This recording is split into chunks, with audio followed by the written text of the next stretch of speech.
So here you have it, guys, your Escovitch sauce or Escovitch pickle ready. So this is handy for whenever you want to use it. So here I have some nice fried small jackfish. I had this to this, and I'm going to use my pickle to put on top.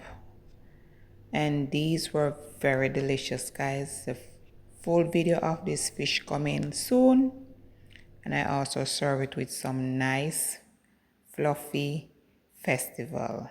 So thanks again for watching, guys. Please like the video, share the video, like the video, drop me a comment below, and do subscribe for more. So until next time, stay safe, stay blessed. Bye for now.